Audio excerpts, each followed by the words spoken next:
네, 안녕하십니까. 2022년 벌써 두 달이 흘렀는데 코스피는 두 달 동안 10% 이상의 하락폭을 보여줬습니다. 먼저 종합주가지수의 월봉 큰 흐름을 볼 텐데 개별 종목보다 오히려 종합주가지수 흐름이 더 중요하기 때문에 재미없다고 간과하시면 절대 안 되는 부분입니다. 보시면 코스피 이런 라인이죠. 이런 라인에서 자 고점과 그리고 종가와 시가가 맞물리고 1월 달에 저점이 맞물리는 이런 부분에서 단기 기술적 반등이 나올 가능성이 있다라고 말씀을 한번 드렸었고 그 기술적 반등이 2780포인트 정도까지 나왔습니다. 자, 일봉으로 보면 급락이 나왔고 기술적 반등이 나왔는데 2780포인트까지 그 부분이 일봉의 22평이 되는데 그 부분에서 저항을 받고 추가적으로 한 번 더 테스트를 21선 테스트를 해주었습니다. 다시 한 번 더 테스트를 해주었지만 저항을 받으면서 재차 하락하는 모습을 보여왔죠. 월봉을 다시 보면 월봉상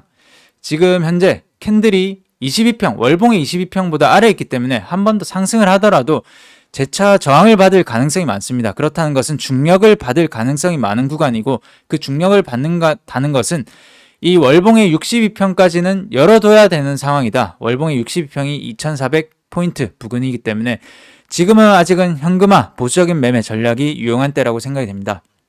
자, 이런 시장에서 특히나 다음 주 관심 종목 선정할 때 고민을 상당히 많이 했습니다.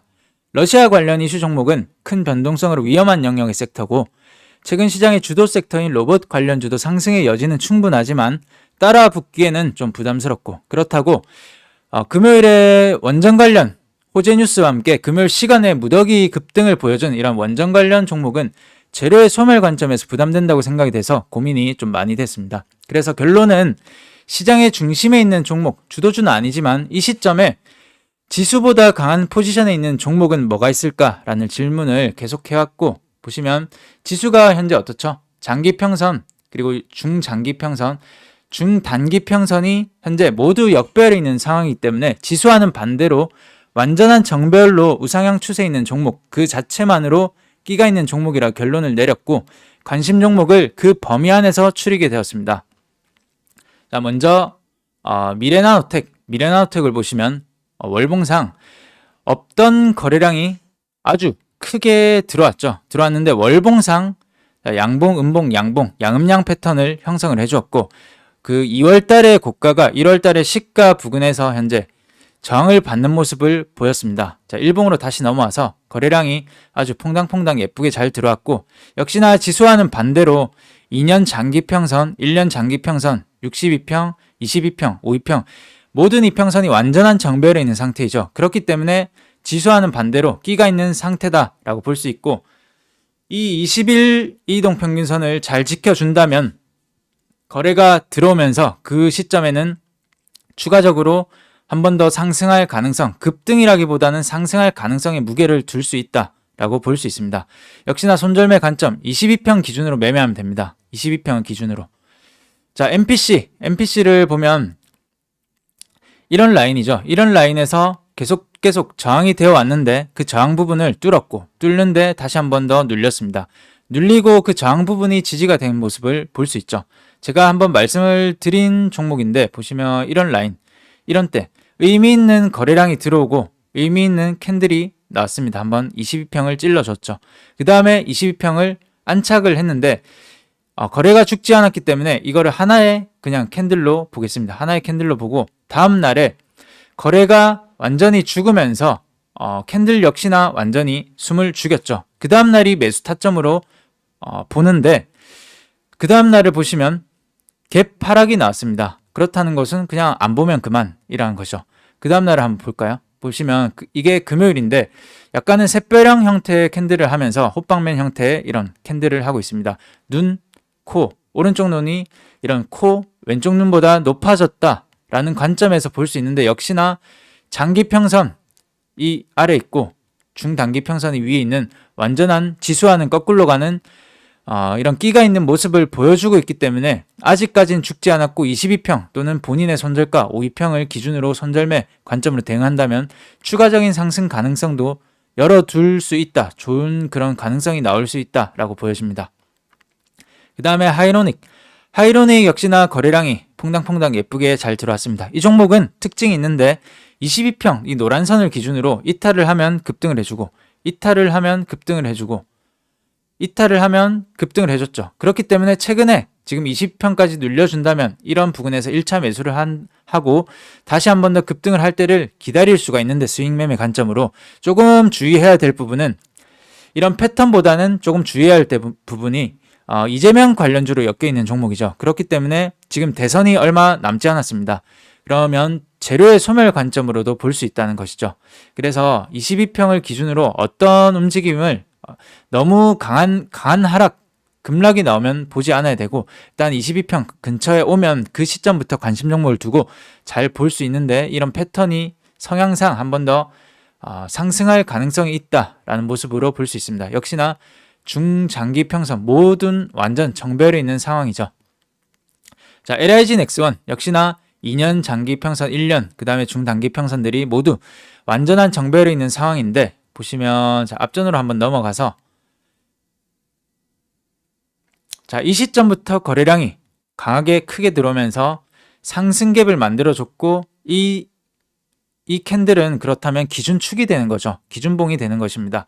그 시점을 기점으로 아주 강한 완전한 정배열의 상황에 들어서면서 강한 흐름을 보여주고 있는데, 다시 한 번 더 지금 최근에 지수가 좋지 못했음에도 불구하고 이 미니 박스권 안에서 지금 일단 힘을 비축하고 있는 것을 볼 수 있습니다.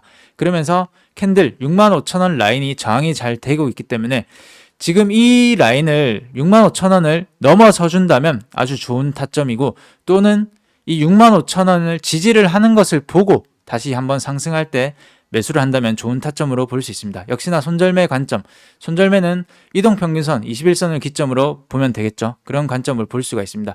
이 종목은 실적이 좀 예상치가 좋아질 것으로 예상이 되기 때문에 실적도 좋은 흐름이고, 최근에 연기금 그리고 투신 쪽에서 좀 잘 받쳐주고 있는 모습을 볼 수 있습니다.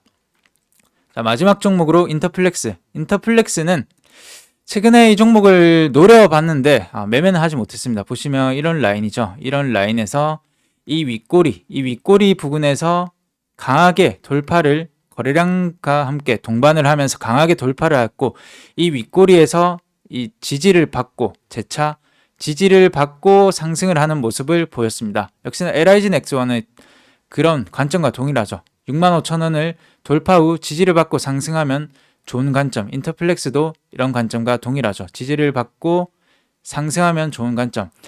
하지만 지금 인터플렉스를 보시면 7% 아주 많이 급등을 하면서 지금 잡는 것은 좀 부담스럽고 추격 매수라고 생각이 됩니다. 그래서 눌릴 때를 봐야 되는데, 월봉의 흐름상 최근에 이런 박스권을 만들어줬는데 이 박스 상단을 고개를 내밀어 줬습니다. 월봉의 62평, 이게 저항이 되는지 저항이 되지 않는지 이런 부분을 잘 살펴보시면서 대응을 하셔야 되고, 최근에 거래량이 조금씩 들어오고 있죠. 앞전 패턴을 한번 볼까요? 앞전 패턴을 보시면 이런 횡보 구간이 긴 횡보 박스권을 돌파를 하면 상당히 큰 시세가 나온 모습을 보여줬습니다. 무조건 그렇게 되려면 법은 없지만 그런 부분도 한번 참고를 해볼 수 있다는 것이죠. 자, 주봉으로 볼까요? 주봉을 보시면 거래량이 솟으면서 역시나 이런 의미 있는 이동평균선을 돌파를 해줬습니다. 그렇다면 안착을 잘 해주는지 한번 봐야겠죠. 최근에 수급을 보시면 인터플렉스가 금융투자 쪽에서 많이 들어왔습니다. 금융투자, 증권사죠. 프로그램에 의해서 매매를 하는 그런 증권사에서 많이 들어오고, 그렇기 때문에 그럼에도 불구하고 자, 일봉을 보면 약 2월 한 7일 정도부터 잘 들어왔는데 2월 7일이 이때입니다. 이때가 2월 7일인데 보통 금융투자가 단기 수급인데 많이 빠지지 않고 거의 빠지지 않고 바로 계속 올렸습니다. 금융투자 수급으로. 그래서 지금은 일단 시나리오를 한번 보면 금융투자가 이런 들어왔던 물량이 다 빠지고 연기금이나 투신 쪽에서 들어오면서 상승을 올려준다면 좀 좋은 흐름을 가져가지 않을까 그렇게 생각이 됩니다. 월봉, 주봉. 지금 일봉으로 보면 고점이지만 월봉과 주봉으로 보면 아직 고점이 아닙니다. 그래서 이런 종목 한번 보셔야 되고, 역시나 눌릴 때 지금 추격 매수보다는 이런 라인, 예를 들면 18,000원 구간까지 5일선 매매를 하면 좋겠죠. 눌리면 1차 매수, 바로 막 100% 비중을 실으면 절대 안 됩니다. 1차 매수, 그 다음 이 박스권 중단, 그 다음 박스권 하단부에서 1차, 2차, 3차 이렇게 분할 매수로 접근을 하셔야지 모든 종목이든. 그래서 그런 부분으로 볼 수 있습니다. 자, 오늘의 결론. 역시나 개인의 성향에 부합하는 종목이라면 개인의 기준 원칙 안에서 매매 대응을 잘 해보시고 증시와 여러 부분들이 받쳐주지 않는다면 그냥 패스하시면 됩니다. 완전한 정배열에 있는 종목이 현재로서는 증시와 거꾸로 가고 있기 때문에 그나마 의미를 두고 볼 수 있는 종목으로 증시 흐름을 꼭 보시면서 추격 매수는 자제, 그리고 개인의 기준 원칙 안에서 매매가 꼭 필요한 시장입니다. 다음 한 주도 성공 투자하시길 바랍니다. 시청해주셔서 감사합니다. 이상입니다.